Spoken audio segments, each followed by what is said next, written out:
Senator Kennedy. Thank you, Mr. Chairman. Gentlemen, each of you has founded an extraordinarily successful company, and they're both American companies. And I think I would be remiss if I didn't say congratulations. I'm very proud of the fact that it was American ingenuity that did this. I think we can also both agree that both Twitter and Facebook have enormous power as a result of your success. You're not companies, you're countries, at least in terms of power.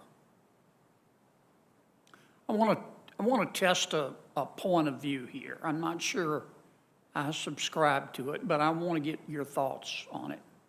Mr. Dorsey, do you believe everything you read? No. Why not? I think it's healthy to have skepticism about everything and have a mindset of verifying it and using as much information as possible to do so.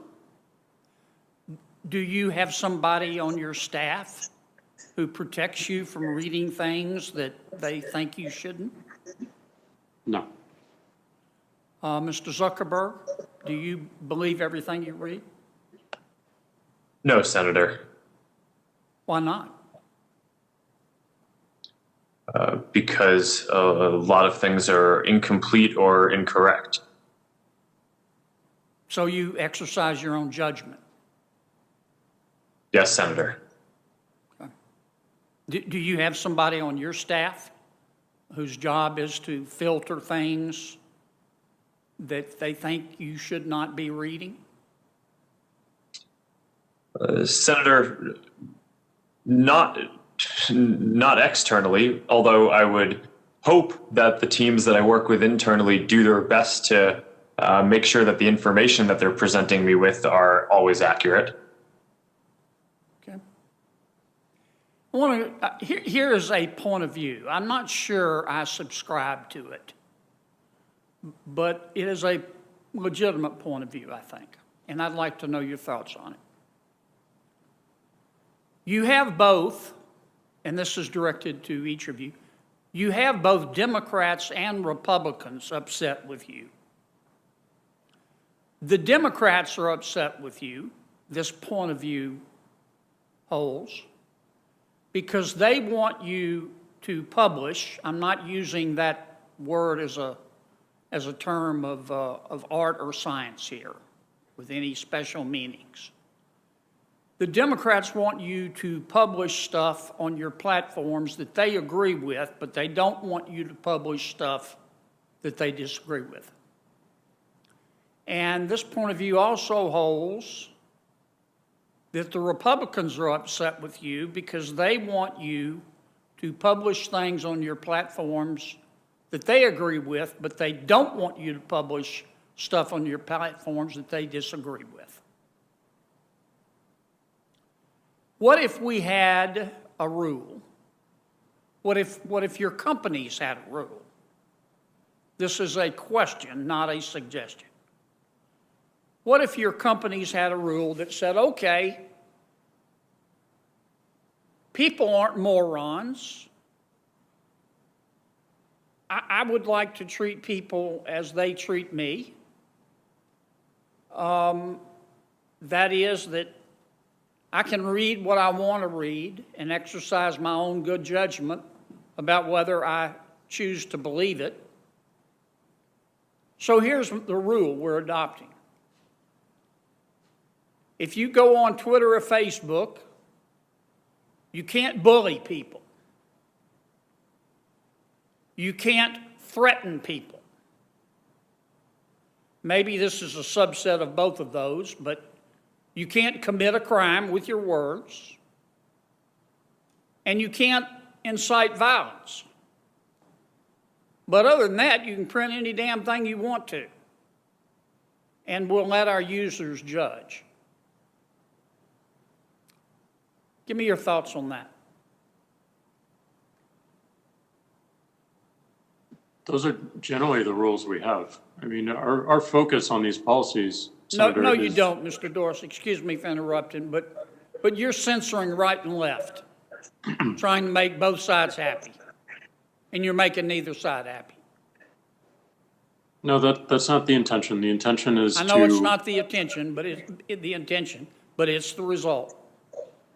I can see why you might say that and why you might perceive that, and that's why we do think it's important that we add more transparency to how we moderate content, that we give more control to individuals to moderate their own content and focus on algorithms. But a lot of our policies are focused on making sure that people feel that they can express themselves in the first place and not driven away. Everything you mentioned about bullying, about harassment around illegal content or violence, incitement to violence, that is what our policies are, and that is I know, our and excuse intent. me for interrupting, but my time's limited, and I want to hear from Mr. Zuckerberg.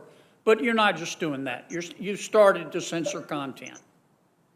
Why not have both Mr. Biden and Mr. Trump able to say whatever they want to on your platform? Mr. Zucker, so long as they don't threaten, bully, incite violence, commit a crime. I'm not justifying the use of either Twitter or Facebook to hurt the Rohingyas. Mr. Zuckerberg, what are your thoughts on my suggestion? Get out of the censorship business, other than the exceptions I talked about.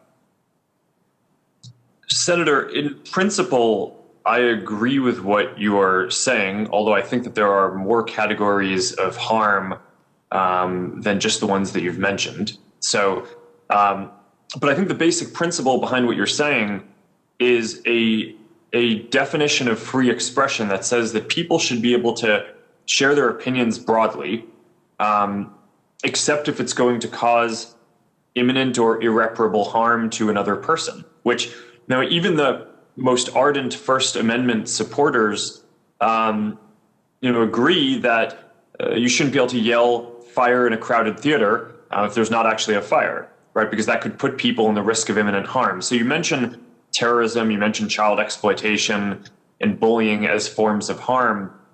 And I think a lot of the debate is around what are other forms of harm. For example, we're in the middle of a pandemic, and we've assessed that misinformation about COVID and treatments that could put people in additional risk of getting the disease or not seeking the right treatment if they have it, that those are also things that could cause imminent harm. We've taken the position that Mr. Zuckerberg, let me interrupt you, and I really do apologize. But I'm going to be cut off in a second, and appropriately so. I'm not saying you're wrong by doing what you just described, but that makes you a publisher. And that creates problems with Section 230. And I just think one point of view is that at some point, we've got to trust people to use their own good judgment, to decide what they choose to believe and not believe, and not try to assume that we're smart and they're stupid, and that we can discern believable information and information that shouldn't be believed, but everybody else is too stupid to do it. Okay. I'm done. Thank you, Mr. Chairman. I think you put your finger on a really